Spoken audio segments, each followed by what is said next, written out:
All right, good morning, everybody. It's Morning. podcast number 2. Oh, sorry, brother. No, You say good morning? Yeah, good morning, good morning. It's podcast number 2. We just got done rolling. We did 4 10-minute rounds again. It was really good. A lot of pressure, a lot of control. Learned a lot of new ways to get choked. It's pretty amazing. I liked it. We got a couple fan mails yesterday. Well, actually, we didn't get a couple. We got one. And that when was from us. Actually, I wish it was from us because it would be good. But the one comment we got from an individual is, please stop. Don't do this ever again. You guys suck. I don't want to listen to a bunch of 50-year-olds talk about jiu-jitsu in the Navy. Thank you for your comment. Really, really appreciate it. Please unfriend us. Real quick, or I'll unfriend you. But we're going to talk to Alfredo Segovia today.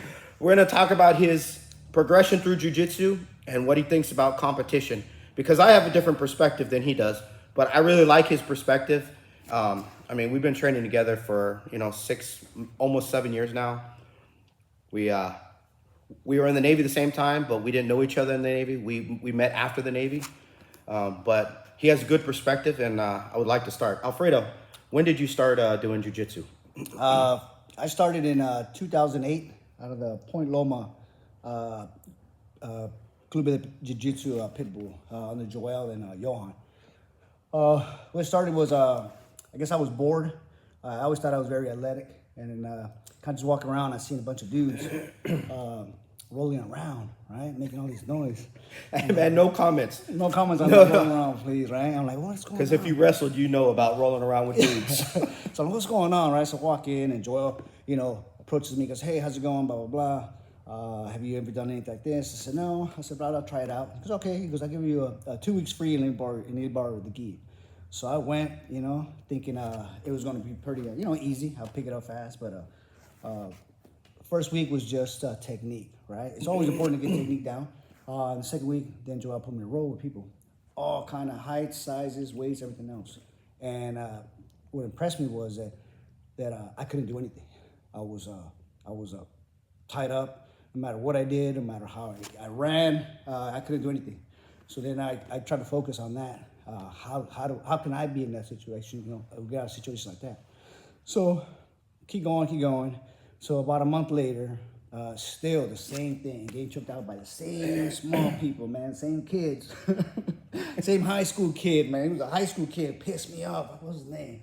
I'll find his name out, right? He's a brown belt. He went to Arizona State and everything else. Good kid, right? Brian? Yeah, that dude. Oh, Brian, yeah. I hated that dude, man. He's so slow with his technique, but man, he's good. Brian's really good. So, it progressed from that.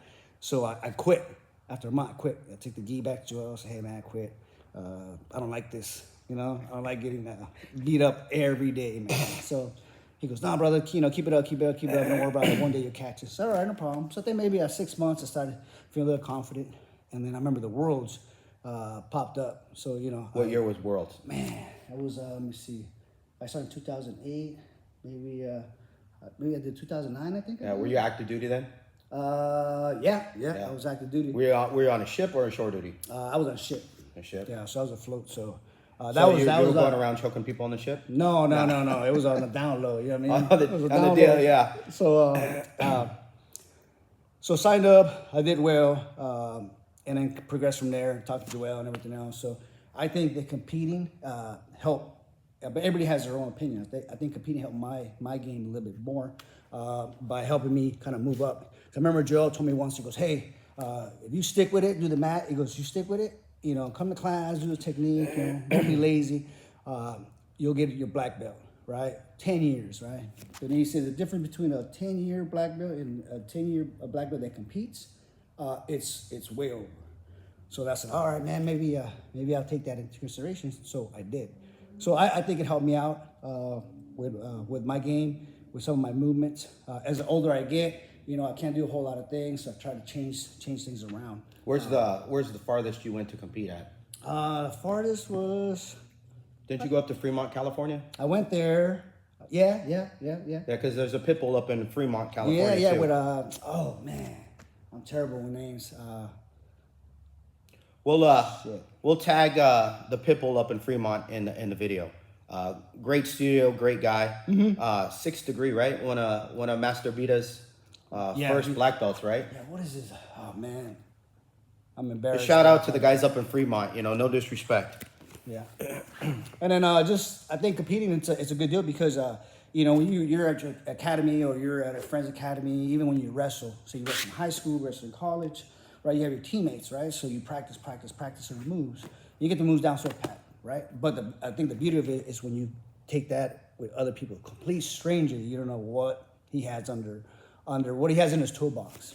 And I think that's when the beauty of jiu-jitsu gets. When did it finally click? When you talked about that just now, when did it finally click for you that, hey, you got this and you can get past 90% of people's guard and start really progressing in jiu-jitsu? I think honestly, it took a while. The hardest was a blue belt because blue belts is so much competition, and I think that's the toughest no matter what. Of course, every belt is tough too, but I think the blue belt had the hardest time, and that's when you had to try to hone in certain moves because, as you guys know, I'm a small guy. Being a small guy, we have a disadvantage at times. So learning to do that and it kind of helped out, and I just kind of like to what I call free roll. I try to incorporate every technique. I kind of look and I think about it. So my brain's always moving while I'm rolling. I'm trying to get the next step. I'm trying to be like, see 15, 20, 30 steps ahead. I'm not there yet. I see maybe 2, 3, at the most. But I just think rolling, I think it's the best thing out there. So if you guys get a chance, I have friends, family. They're not embarrassed or they don't feel like coming out here or they just kind of tell them to come out here, man, and they hang out with a couple of old cats. So, what has been the biggest challenge? Because you're a 2nd degree black belt right now. No, you're first degree black belt. I'm sorry, 1st degree black belt. So, what is the biggest challenge you've had since you've been a black belt? Once you get black belt, it's like starting all over again. It's a complete new game. Everything else, learning to adapt to things. Because there's so many great black belts, so many great grapplers out there, and the stuff they have, the stuff they think, it's like it baffles me, right? So I try to stay up, I try to stay in my swim lane, you know what I mean? But I think that being a black belt, I think it's just like starting all over again, like from white belt again, my opinion. Awesome. Well, that pretty much concludes our podcast for the day. We want to keep them short until we get more content. We're going to do some interviews with some other people next week. We'll be rolling on Tuesday, Wednesday, Thursday, and Friday of next week in the morning at 05. But we'll have a couple guests. We'll do at least 1 or 2 podcasts next week. Shout out to all the new guys that just made Chief. They're going through the season. I know the season's a little offset than when we went through it, but hang in there. It's just training. It's amazing when you put those khakis on and you walk through the door with the anchors the first time, and you're one of the team members. But yeah, it's great. Thank you, everybody. Should we do a diary entry? Yeah, let's do one. Let's do one. Let's Okay. give them a little taste. I'll give you a little taste of diary entry. Diary entry number 1774. When you're rolling against the black belt, hold back the tears. It's a good diary entry. Hold back the tears. When you get in the car, then you could start crying. But one more thought. It is Saturday. So what is Saturday? The day before Sunday. Yeah, the day before Sunday. But also, it's Saturday. So it's beach, tacos, Coronas, and the police. Oh, yeah? Yeah, police. But wait, not that kind of police. The Police, the band, the greatest hits, because that's what you should be listening at when you're sitting next to nobody at the bar and you're lonely and crying because you just got your ass kicked in the gym and you don't have a girlfriend. I'm just joking, man. Don't take that serious. All right, guys. Have a good day. We'll see you out next week, and hopefully we'll have one of our great training partners. He's a white belt, but he should be a blue belt. Hopefully we'll get him on the podcast. Have a great week and be safe.